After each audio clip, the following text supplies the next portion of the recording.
Welcome to Dodgers Daily. I'm Casey Porter. Not going to sugarcoat it since I talked to you last. Of course, there was the good game on Saturday with Bobby Miller and Andre Jackson, but the most recent action on Sunday, it was not a good day in the organization, other than Oklahoma City. They scored a bunch of runs at El Paso, but everybody else came up blanks. You had the bullpen game. Hey, we'll talk about that decision. Was that the right decision for the organization? The Dodgers are down 3.5 games. Of course, there haven't been very many bad days this year in the organization. The Dodgers minor league system has the best record of any system in baseball, so there's been way more really good days than bad days, but Sunday was just one of those days, so a lot of talking points. Can't wait to get to them. But before we do that, just a reminder, if you'd like to help Dodgers Daily by donating, we do have a GoFundMe account. Just scroll down to the description, click the link, and it'll take you right to the Dodgers Daily GoFundMe, and you can help Dodgers Daily by donating. Also, hey, if you like this video and if you like this kind of content, go ahead and click that like button, leave a comment, tell all your friends about Dodgers Daily, and become a subscriber. And after you subscribe, make sure and turn on your notifications, and that way every time that Dodgers Daily releases a new video, you will be notified. Okay, a lot of talking points. Again, the bullpen game versus some of the options. We'll talk all about that. We'll talk about the big Oklahoma City game on Sunday, all the scores that they scored, some of the moves the Dodgers have made, bringing up Adam Kolarek and Taylor Scott, Nick Robertson, and all those moves as far as, trying to shore up the bullpen and some of the needs that the Dodgers have at this point, and then all the great action in the minor league system. But hey, time to talk about the Dodgers. So let's not waste any more time. Let's get right to it, and let's talk Dodgers baseball.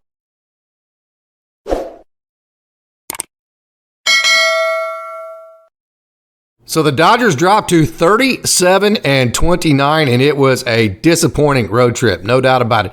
2-4, and it was a road trip that really, honestly, at the beginning of it, I thought would be the exact opposite of that at the very worst, And so, hey, when your starting rotation is in the position that it's at, with Noah Syndergaard, he's gone on the IL. Michael Grove didn't pitch well in his last outing. And then your bullpen that has been very inconsistent at the nicest and just bad, at the not nice level. So when you put all that in the equation, hey, 2-4, it puts you 3.5 games behind the Arizona Diamondbacks. It kind of leaves you with your head scratching with a lot of questions and wondering, hey, just how good is this Dodgers team? What is the limit? What's the cap? What's the potential for this team? It leaves you with a lot of those questions. Plus, hey, what are all the different needs that the Dodgers need? You could say, we need a couple starting pitchers. We need 2 or 3 relievers. We need a couple of guys in the middle of our line. You could say all that. Everybody needs that, but the specific needs. Okay, so the Dodgers, they've actually been pretty good at home. We've talked about that, 20-10 at home, but 15-17 on the road. And a large part of that is the pitching. Okay, the pitching at home has been okay, but the pitching on the road, we'll get into some of those numbers here in a minute. The pitching on the road, for some reason, just hasn't been nearly as good as it has been at home. You should expect some of that because the road versus home thing, obviously that plays a factor. But hey, the pitching, we'll get into the numbers here in a minute, like I said, has been not as good on the road. Okay, the Dodgers, we are used, I mentioned this in the last podcast, Dodgers fans are absolutely used to having the best pitching staff, at least in the National League and many times in all of baseball. Check this out.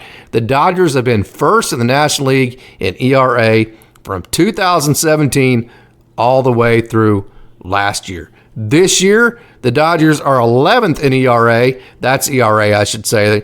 When I say the best staff, I'm talking about the lowest ERA. This year, they have the 11th best ERA in the National League and 22nd best overall in the major leagues. So, okay, it has been, this being 3.5 games behind the Diamondbacks, the road trip, the 2 road trips we've gone on, the 3 walk-offs.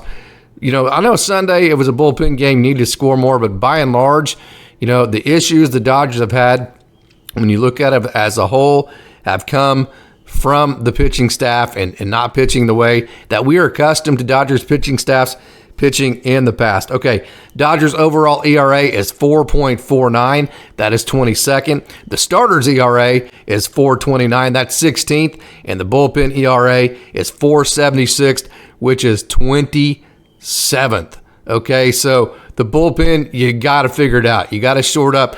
I've mentioned a couple times, I think you have everything you need in-house. You just brought up Nick Robertson. You just brought up Taylor Scott, Adam Kolarek. I think you could also bring up Mark Washington. You could move Michael Grove to the pen. I think Noah Syndergaard, I've talked about this, if he redefines himself in a DFA setting back down in Oklahoma City for a month or two, I think he could come back and be a good bullpen arm as well against good matchups. As far as, hey, what is Noah Syndergaard doing well right now? Who does that match up against in the other team's lineup? If you do that for him, only ask him to get 3 outs, maybe only even, with 3 hitters, obviously, but maybe that's only even 2 outs in a game. I think he could do that. So Ryan Pepio will maybe be back here sooner rather than later. Let's all keep our fingers crossed on Ryan Pepio. And so he could kind of go both ways. So there's a lot of options in your bullpen that could help shore that up. And some of them start with your starting rotation.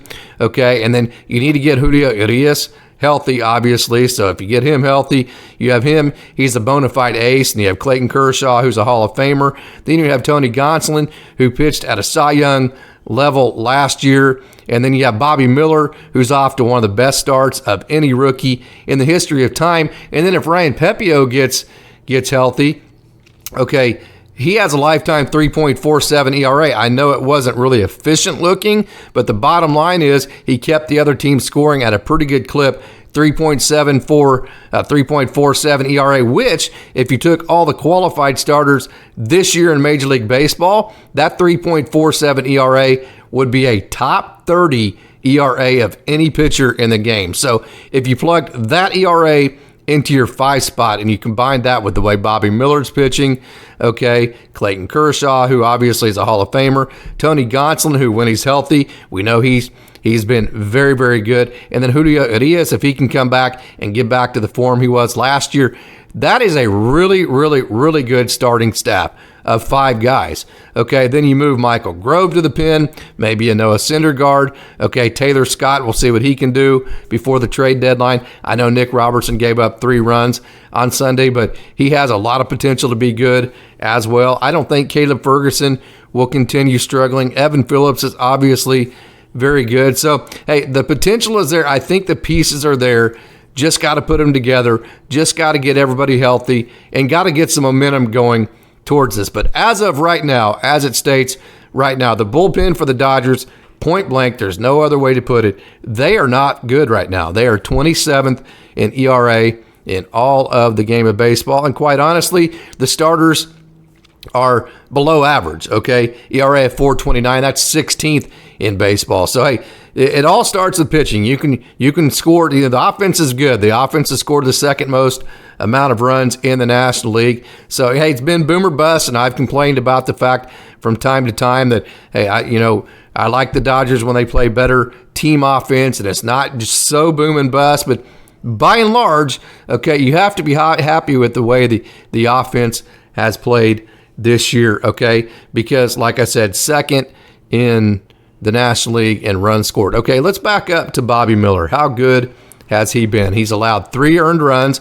in 23 innings in his 3 outings. I am quoting Paul Casella of the MLB Pipeline. Okay, Bobby Miller became just the 3rd pitcher in the American League or the National League in the history of baseball to go at least 5 innings and allow no more than 1 run in each of his first 4 career games within the same season. The last to do that was Kenta Maeda, 2016. We all remember him because he was with the Dodgers. And then Cody Anderson also did it with Cleveland. So, boy, Bobby Miller, he has come to the Dodgers as advertised. He carries himself like an ace. He's big, he has a presence like an ace, he has stuff like an ace, and he has performed like an ace. So if he continues to pitch like that, that will really, really help out the Dodgers. Clayton Kershaw, again, out of the 8 times that the Dodgers have had a pitcher go at least 7 innings, he's done 5 of them. He's performed 5 of them. Okay, then hopefully Julio Urias can come back. And then, obviously Gonsolin. Hey, the bullpen game, let's talk about that. Okay, so here are your options. All right. Obviously, hey, the more that this team, the bullpen hasn't been good. So to say, hey, we're going to have a bullpen game with a bullpen that is 27th in the league in ERA, That's a head scratcher. There's absolutely no doubt about it. So let's talk about it. Okay, what were the other options? Okay, landonknack and emmetsheehan.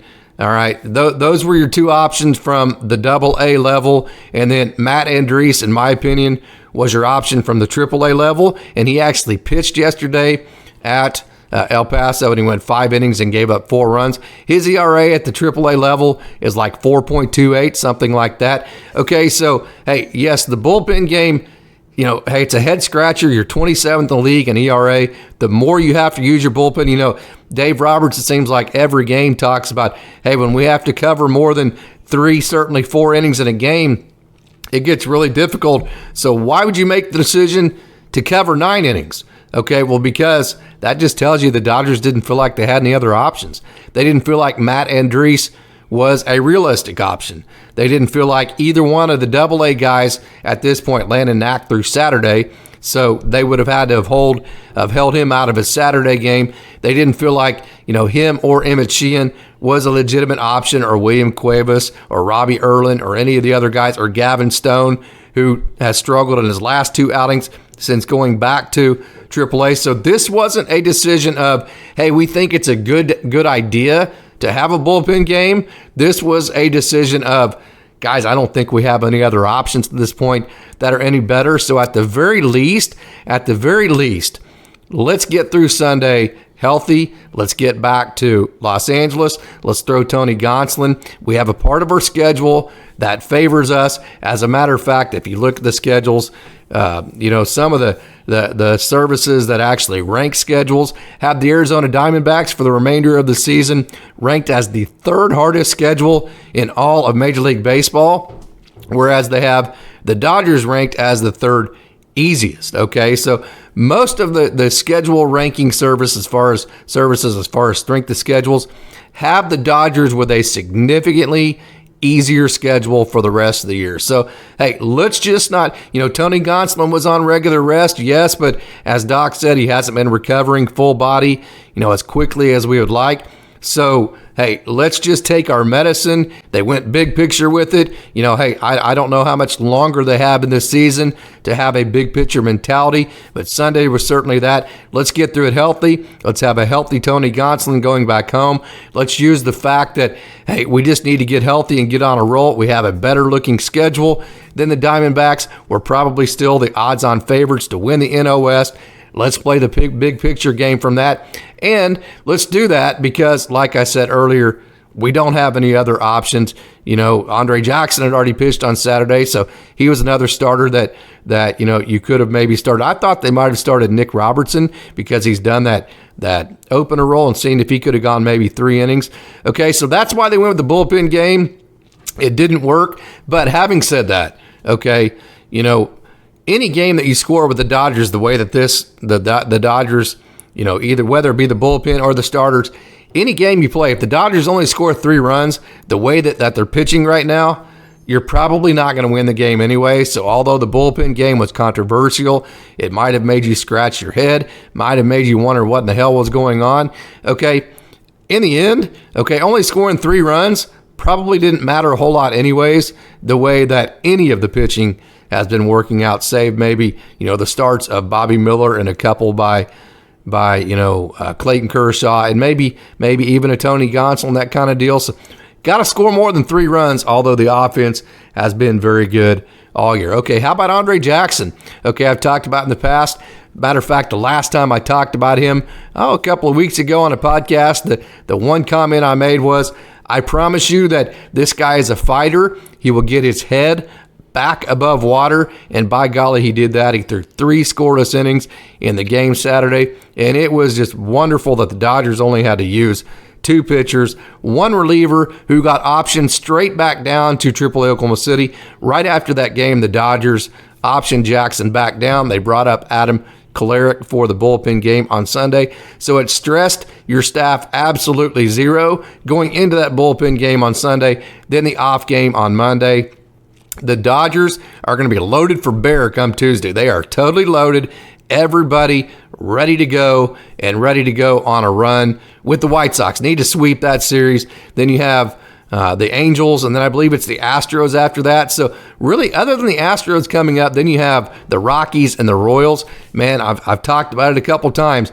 A part of your schedule where you need to make hay. I think by the end of June, you could easily have made up those 3.5 games, and you're right back there where you want to be in first place. And with the easier schedule and getting people healthy, I'm still very, very optimistic. I'm still very confident that the Dodgers will win the NL West this year. So from that perspective, okay, I'm very confident in that. Okay, how good has the offense been? I've mentioned that they're second most runs in all the National League. Okay, the Dodgers have 3 players that are top 10 in OPS, and Freddie Freeman, Mookie Betts, and JD Martinez. They also have 3 players that are top 10 in home runs, Max Muncy, Mookie Betts, and JD Martinez. And JD Martinez, Max Muncy, Freddie Freeman, Mookie Betts are all within the top 11 in RBIs, and James Albin is top 10 in doubles. So you've had good team production and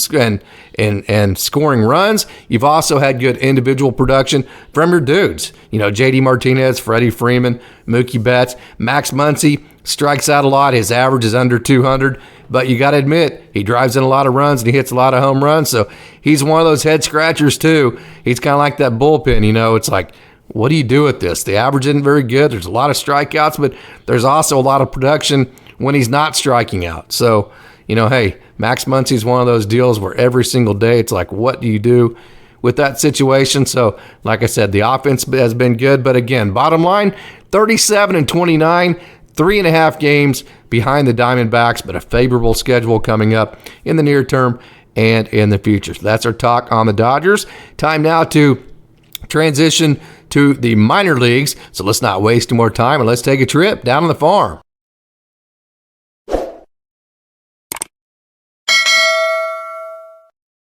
The AAA Oklahoma City Dodgers beat El Paso on Sunday night 24-5. They scored 3 touchdowns, kicked a field goal, 2 runs in the first, 5 in the third, 7 in the fourth, 5 in the fifth, 1 in the seventh, 4 in the eighth. By the end of this game, El Paso was throwing Michael Cantu. He was throwing the old Ephus pitch, and the Dodgers were having to hit off of that. Oklahoma City, they moved their record to 45-18 on the season. It was a very good game, obviously, for the AAA Oklahoma City Dodgers. Who you're looking at right here is Drew Avans, who had a very, very, very good game. Avans had 4 hits on Sunday, and he in the 24-5 win for AAA Oklahoma City. He also had 5 RBIs. He walked once and scored twice. Avans has hits in 6 of his last 7 games, and a 6 for his last 10 with 2 doubles, a home run, 6 RBIs, 4 runs scored, and 11 total bases. I love this young man. He has a lot of swag to him.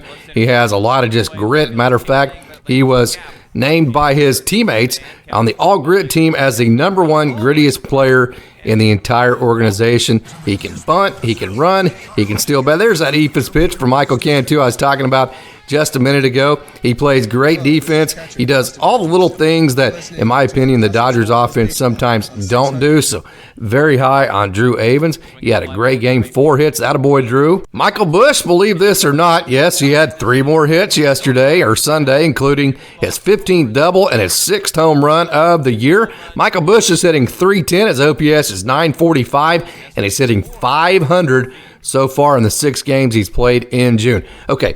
This is not Michael Busch getting hot. Obviously, the .500, that's a little bit ridiculous. We've seen this before, though. He hit over .400 in September of 2021 to end at AA Tulsa that season. This is just kind of what this guy does. He gets, first of all, he plays really good offense throughout the entire year, and then whenever, as he plays really good offense every single month, then some months he just gets ridiculously hot, like we've seen, in September of 2021, like we're seeing right now with Michael Busch. This dude can absolutely rake. He's been playing a lot of third base, so hey, maybe his future is as the starting third baseman in the Dodgers organization. But I'm telling you, man, I say it every single time on this show. I know I sound like a broken record. I'm sorry if I do, but again, I'm going to keep saying it until the cows come home. Michael Busch, 300 at bats at the major league level. Thought you might want to see a recently acquired Kolecalhoun. He had 3 hits, including his 2nd and 3rd doubles on the year. Calhoun is 6 for 23, since the Dodgers acquired him with 3 doubles. A young man that last time I saw him, I've talked about this on my last podcast. There's a very good look at him. Short and compact, very good athlete. He's fast. He's, very strong. He has, in my opinion, he's eliminated some of the lift in his swing, as you saw right here, where he's a little bit early and he's still able to make contact with the pitch because, in my opinion, his barrel, look how much flatter that is. That's a lot more east and west type swing. And because of that, his barrel is in the hitting zone for quite a bit longer of a time, so he can be either early or late and still make good contact, which he doesn't have to make great contact because look at him. Look at that frame right there and that stature. He's so strong that even if he's a little bit early or a little bit late, he can still hit a baseball at 95 to 100 miles per hour. That's why the Dodgers love picking up these veterans that have major league experience, minor league contract. I talk about that all the time, but mainly that are really toolsy, really great athletes, good arms, and or, a lot of, like Jason Hayward at the major league level, lots of potential offensively. So, hey, maybe we can tap into that. And if we do, maybe we can get 3 months of just tremendous offensive baseball. That's kind of what they're looking for in an acquisition in a guy like Kolecalhoun. So we'll see what happens. I mentioned Emil Vargas quite a bit and how he is so underrated. Well, between him and then the guy you just saw right here, Justinyurchak, in my opinion, those guys are the 2 most underrated offensive players in the entire Dodgers offensive system. Yurchak had 3 hits, 7 RBIs, including this home run that you're seeing right here. Okay, he's hitting .274. His OPS is .821. He has hits in 6 of his last 7 games. Hey, in 2021, when Miguel Vargas won, back then it was a AA Central. It's always been the Texas League. It's the Texas League again. But for some reason, for 1 year, they decided to call it like the AA Central League and the AA Northern League, Southern League, West League, or whatever names they had for it. Okay, so AA Central, when Miguel Vargas was the hitting champion that year, I believe Miguel Vargas hit somewhere around like 320. Okay, that same year, Justinyurchak hit 365. He didn't have enough at-bats at Tulsa to qualify.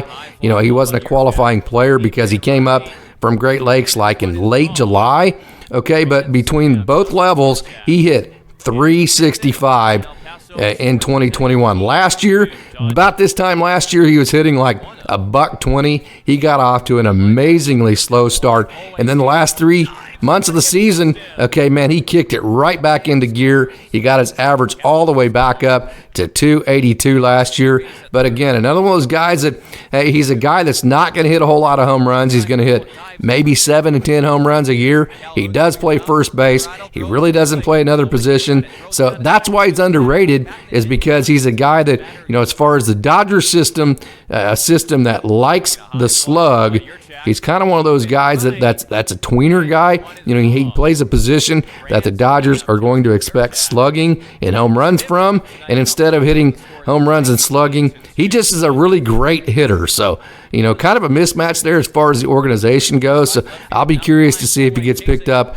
in the Rule 5 draft. I don't expect the Dodgers to protect him this year from it. I hope he does, because I think he's major league quality, kind of like we've seen with Ryan Noda this year with the A's, and I hope he gets picked up and shows everybody how good of a hitter he can be at the major league level. So I mentioned, other than the bullpen game, really the only other really viable option, in my opinion, would have been Matt Andriese. He made the start yesterday. It would have been on the same, time rest, at the Sunday game, he actually threw in AAA, so that would have been the exact same timing to throw at the major league level.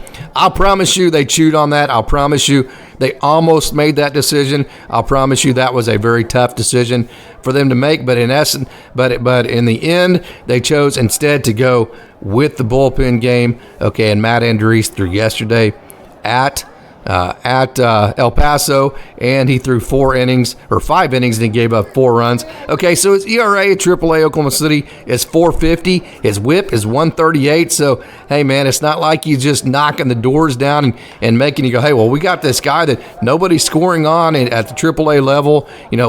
Let's give him a shot and let's see what we're doing, kind of like Gavin Stone did.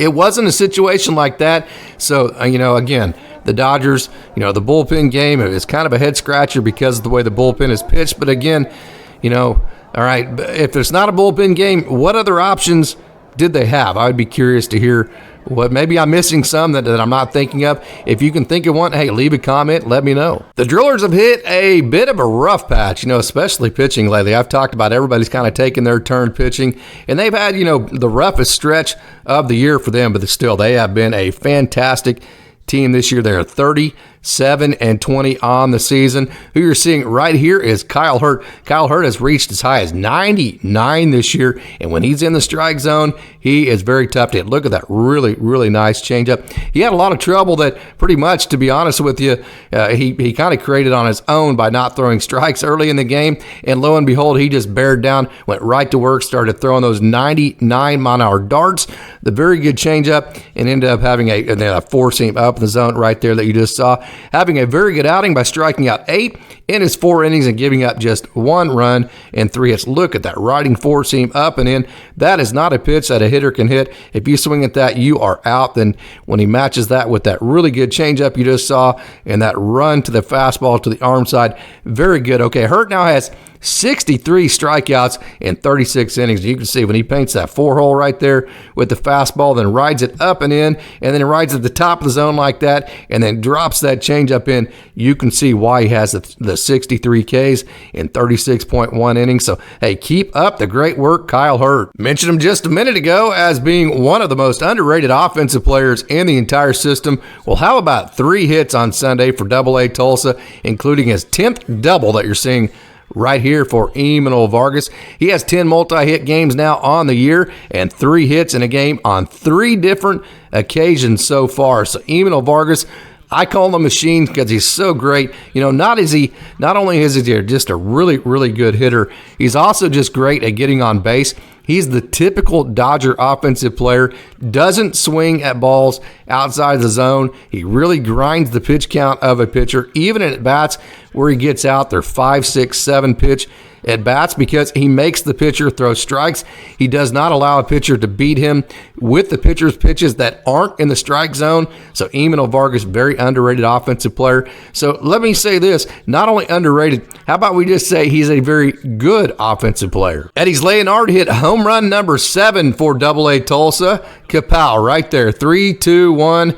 We have launched, and there goes the home run for Eddie's Leonard. Number 7 on the year. He also added a second hit. He had 3 RBIs on the game. Eddie's Leonard has 2 multi-hits in a row, multi-hit games in a row, and is hitting .293 so far in June. We talked about the slow start he got off to. He's been very good the last 2 months, in my opinion. I asked him this question, and he said he wasn't pressing early in the season, but I think he was, knowing that Gavin Lux was hurt, knowing that Jacob Amaya had been already traded. So as far as before they got Miguel, they got Miguel Rojas, obviously, but hey, maybe he got to thinking like, hey, I'm the next guy in the system behind Rojas to get moved up to the major league level. So would be easier to press. Of course, he denied all that. He said he did not press. So hey, we will take his word for it on that. But okay, so very good so far in June, 293 OPS, 917. He hit 286 in May, so like I talked about, he's putting 2 months in a row back-to-back that have been very good. Eddie's Leonard. Jakepilarski, I am very interested to see what the Dodgers will do with this guy. Look, he's more than we think of Jake when we think of the 102 we saw in spring training. Look at the slider. Look at the changeup you just saw. He is way more, right there, look at that changeup. He is way more than just a 100-mile-an-hour fastball. This guy can actually pitch. He's landing multiple pitches in the strike zone. It is major league quality right now. I'm telling you, this guy can get major league outs. So, he's in AA. He started in high A. Gavin Stone jumped 3 levels last year, and everybody made a real big deal out of it. But, hey, that was from high A to AA to AAA. Imagine jumping 3 levels from high A to AA to AAA, actually be 4 levels. Imagine jumping from high A all the way to the major leagues in 1 year. It wouldn't bother me. I'm that confident in Jakepilarski. He has that Pittsburgh steel mill, just tough mentality to him. He's a dude when he's on the bump. His stuff is very good. So, hey, at the very least, I would be very intrigued to see how he would do in a major league bullpen, okay? And at the very not least, I should say, I would be very confident in him going out there. So I will be very interested to see how fast the Dodgers moved Jakepilarski. Of course, he's a college guy that ended up going Indy after college. He didn't have a real good year his last year at the Citadel. Okay, in 2020, the draft was only 5 rounds, so there was a lot of guys like him that got stuck without jobs, a lot of guys that had to go Indy, and, Jonah Rosenthal, thank goodness, stayed on him and got him back to the Dodgers, and here he is. So, I think it probably won't happen that we'll see Jakepilarski at the major league level this year. I think that is probably a long shot, but I sure would like to see it. The High A Great Lakes Loons have been one of the best teams in the league this year and have been very, very, very exciting. They've won so many games, late in games, held on to leads, came back and won games that they were trailing in the late innings. So never count out the Loons. They're now 39-17 on the season. This is Juan Morillo. This was super fun, okay? Morillo, he runs pretty hot, man. I mean, he's pretty hot-tempered. He's pretty fired up. Just look at his mannerisms after he gets swings and misses, after he gets strikeouts. He is a fiery dude, the exact kind of fiery mentality that you love to have in the high leverage moments. And not only that, okay, as you'll see on the radar, he hit 100 again last night. And then, hey, there was some jaw-jacking back and forth. Both benches cleared 2 different times. They cleared while the game was going on. Look at that fastball. Look at that mentality by Morillo right here. Here we go. Here go the fireworks. Hey, there were fireworks after the game, and then there were fireworks during the game. Typical baseball brawl, though. Hey, a lot of jaw-jacking, a lot of guys just running on the field.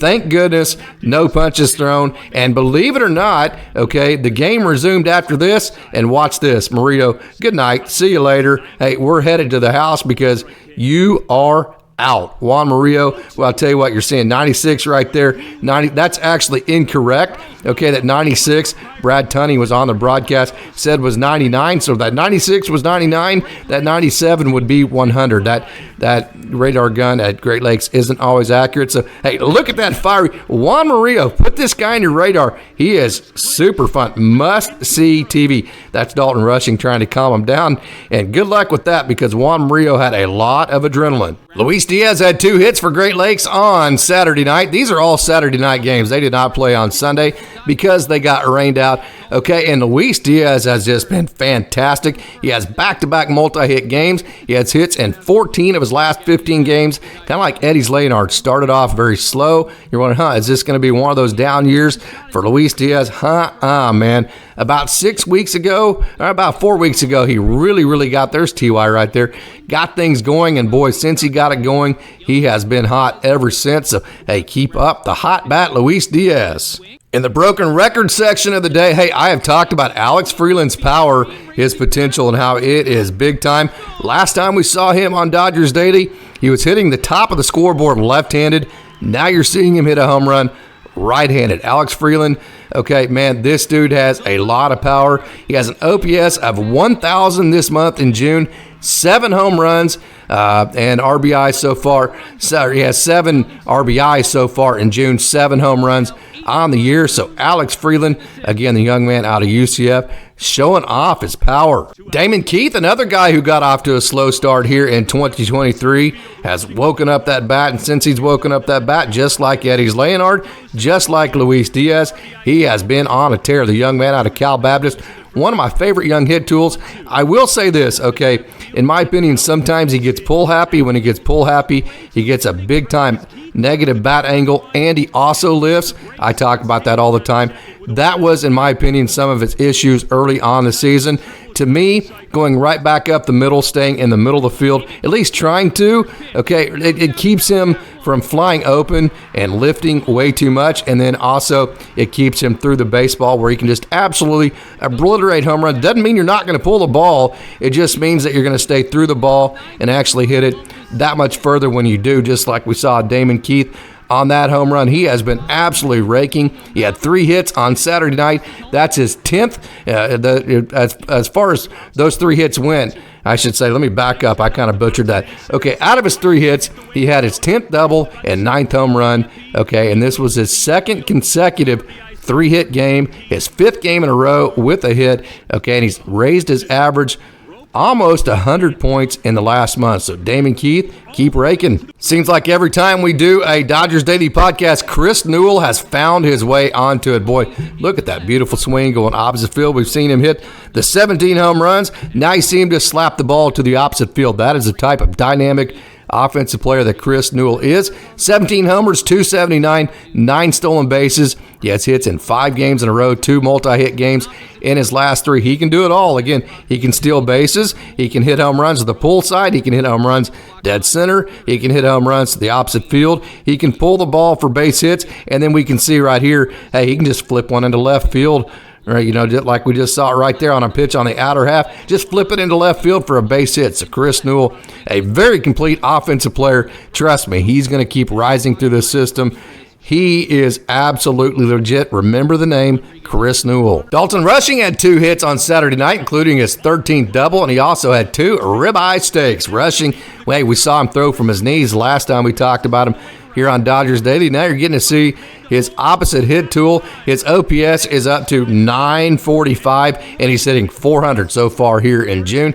Just, like normal, okay, you take these guys like Daltonrushing and guys that aren't from maybe Michigan or Ohio, Upper Ohio, or places like that, and you put them in that Midwest League in April, and it's 30 degrees to 40 degrees every game and windy and it's cold. Hey, come June, then the weather gets nice. Well, guess what? Their bat heats up as well.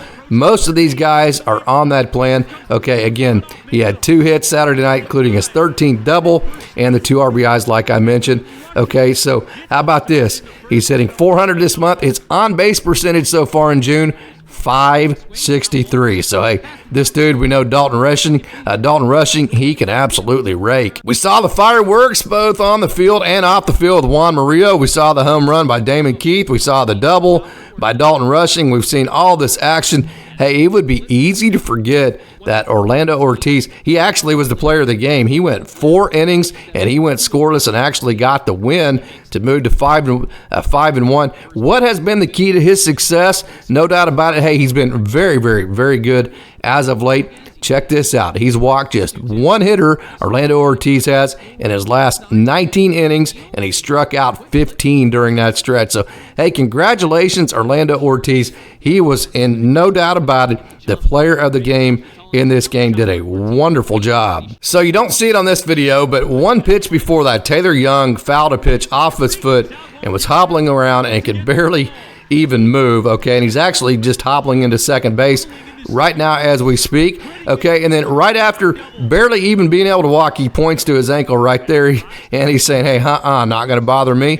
He just rips a double on the next pitch. That is a perfect example of the toughness and the grit that tayloryoung plays with. That's why he's the all-time hits leader at Louisiana Tech and the history of that Bulldogs program. It's why when you talk to people from Louisiana Tech, why at Ruston, why they will, they just go on and on and on about how awesome of a dude he is, how awesome of a baseball player he is, just how awesome everything about him is. So, hey, good to see T.Y. have a really good game last night. He had 2 hits, including his 13th double that you just saw just a second ago. He also had 2 RBIs, okay? And so, hey, good game for tayloryoung last night. Good to see him get it going. Rancho Cucamonga had a tough week last week. They won just 1 game out of the 5 against Modesto, but hey, they're still above water. Still not a bad year so far. 33-24 on the season. Who you're looking at right here, peterheubeck, a 20-year-old third-round draft pick,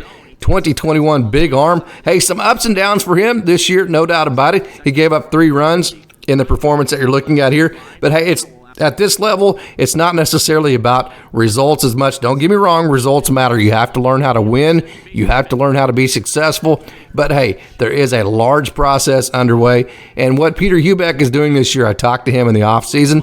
You can check out that interview on Dodgers Daily if you like. Okay, what he's doing is he's adding a tighter slider. He's always had the kind of that Michael Grove, Clayton Kershaw type big curveball that has a lot of break to it, but we always talk about, hey, what do you tunnel off that pitch? There's nothing else to tunnel off of it. So he needed a pitch that would play off of his 4-seam that he thinks is going to sit somewhere around 96 miles an hour. By the time he is a finished product, he's only 21 years old at this point. in his career. Okay, so he added a tighter slider. He also has a changeup, and so he's trying to master that slider this year. So hey, that's all part of the process. And all in all, like I said, some ups and downs, but there's been some really, really good moments. And hey, how about this?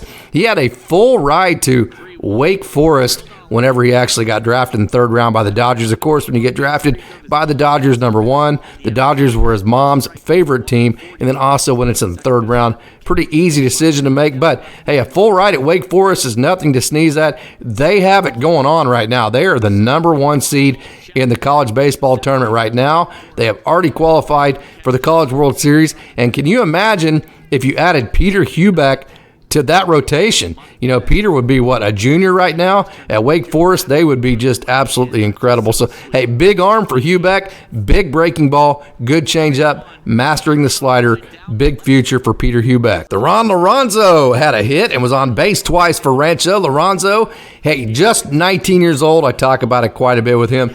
Kind of a mix between maybe a Robinson Cano, the way he sets up, the way he starts his attack to the baseball, and then after he starts his swing and he finishes, kind of has a Juan Soto feel through the baseball and to the end of the baseball. Look, to start here, kind of Robinson Cano-ish, and then as he works through the ball, kind of a Juan Soto-ish type look to him. So kind of a mix between those two is the vibes that I get. That's who I see. I like to give comps because that just kind of gives, in my own brain, just an idea of the type of hitter he may be. Not to say he's going to be that good or anything, but just just an idea of at least the type of hitter that they are. So, okay, Liranzo has hits in 3 games in a row, 4 of his last 5, and his OPS is at 927. Big talent, big potential, another one of those great catchers in the Dodgers system. Wanted to put this in here. Here is josuedepaula. He is one of the fastest rising prospects in the system. Reminds me of Bernie Williams, the way he sets up. When I see him, I just see, Bernie Williams, the young man, not young man anymore. He was a young man a while back. He's about my age, probably. Okay, Bernie Williams from Puerto Rico. That's who I see when I see josuedepaula. Big talent. Okay, he ripped we're going to see right here, look, lined one into center. Then he also had a base hit to left field. This ball was actually caught by the center fielder. Then he also had a base hit, I think I said to left field. He had a base hit to right field. Okay, took that ball off the plate. Good eye right there. Allows the ball to get deep. So, hey, big guy, stays very, very well centered. He's very, very strong through the baseball, very quick and good. Like I said, he likes to, he likes to get the ball on the plate. And so, disciplined hitter and also just a very, very, very talented swing right there. He ripped one. Right, actually, it was right back up the middle, kind of right center. But hey, there you go. josuedepaula, not a whole lot of video out there on him, so I wanted to include that on him, josuedepaula. Jonathan Edwards, the last young man we're going to talk about today. Hey, lots of up and down, but there's been some good to Jonathan Edwards' year this year. He spent most of last year on the development list trying to figure out how to keep the ball in the strike zone.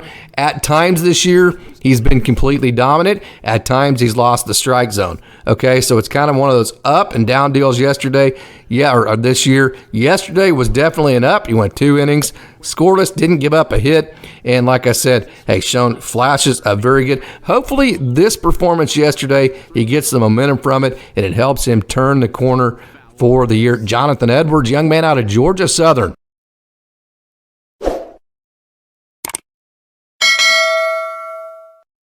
So there you go. There's our show for you today. I told you it was going to be jam-packed. Again, the Dodgers, man, disappointing bullpen day for them. Oklahoma City, they scored 3 touchdowns, kicked a field goal to win, scored 24 runs against El Paso, and then beyond them, everybody lost. So a tough day in the system, but hey, there have not been very many of them so far this year, and like I've said in the last 2 podcasts, in my opinion, there's lots of reason for optimism, and there's still lots of reasons to believe that not only will the Dodgers win the NL West, but that, hey, you could make the case that they're still favored to do so. So, hey, I hope you enjoyed today's show. I hope you also tune in tomorrow. Hopefully, we're talking about a big win for the Dodgers over the Chicago White Sox. Okay, so hope you tune in tomorrow. And before we get out of here, just one last reminder, if you'd like to help Dodgers Daily by donating, okay, scroll down to the description, click the link. That'll take you right to the Dodgers Daily GoFundMe, where you can donate and help Dodgers Daily. Okay, also, if you like this video, click the like button, leave a comment, tell all your friends about Dodgers Daily. Become a subscriber, share this video, make sure and turn on your notifications. As always, I'd like to thank you for tuning in and say, go Dodgers.